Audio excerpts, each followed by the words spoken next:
Hello viewers, welcome to my channel Regina কিচেনে তোমাদের স্বাগত।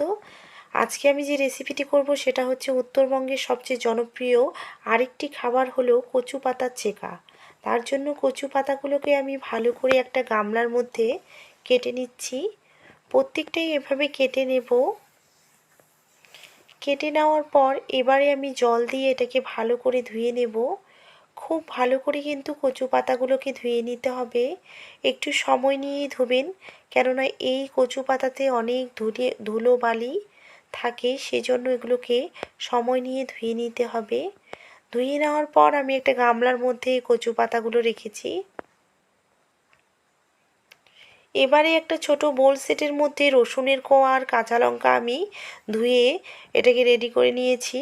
রসুনের কোয়াগুলো কিন্তু আমি খুব ফ্রেশ করে ছুলে নিয়েছি, আর কাঁচা লঙ্কা কিন্তু একটু বেশি করেই দেবেন, কারণ ছেঁকায় ঝাল দিলে খুব টেস্টি হয়, সুস্বাদু হয়, সেজন্য ঝালটা একটু বেশি করে দেবেন।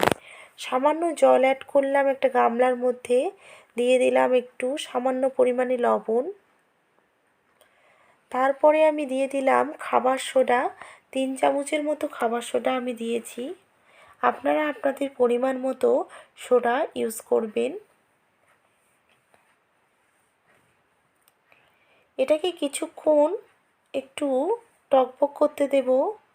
দেখুন এটা কিন্তু অনেকটাই টকবক হয়ে এসেছে। এবারে কাঁচা লঙ্কাটা দিয়ে দেব। ছেঁকায় কিন্তু একটু কাঁচা লঙ্কা বেশি করে দিলে ভালো লাগে, খুব ঝাল ঝাল খেতে ভালো লাগে। দিয়ে দেব রসুন, থেতো করে দিলাম, 2টো বড় বড় রসুন থেতো করে দিয়েছি। এবারে কচু পাতাগুলো দিয়ে দিলাম। কচু পাতাগুলো দেওয়ার পর কিন্তু ভালোভাবে নাড়িয়ে চাড়িয়ে একটু দেব।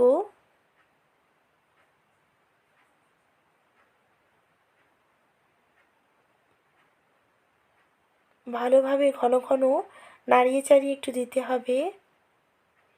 এই জলটা দিয়ে কিন্তু কচু পাতাটা সেদ্ধ হয়ে যাবে। দেখুন আবার কিন্তু জলটা অনেকটাই বেরিয়েছে।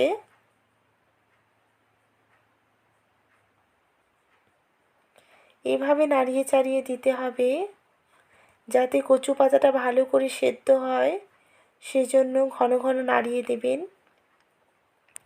রান্নাটা কিন্তু আমি হাই ফ্লেমেই করছি, আপনারাও হাই ফ্লেমে রান্নাটা করবেন, খুব কম সময়ে তাড়াতাড়ি রান্না হয়ে যাবে। কিছুক্ষণ আমি কচু পাতাটা এভাবে সেদ্ধ করে নেব। দেখুন আবারও কিন্তু আমি একটু হাতা দিয়ে নাড়িয়ে চাড়িয়ে দিচ্ছি যাতে কচু পাতাগুলো ভালোভাবে সেদ্ধ হয়। দেখুন জলটা কিন্তু অনেকটাই কমিয়ে এসেছে, আবারও একটু কমিয়ে আসবে। সেদ্ধ কিন্তু আমার হয়ে গেছে। দেখুন এভাবে জলটাকে শুকিয়ে নিতে হবে।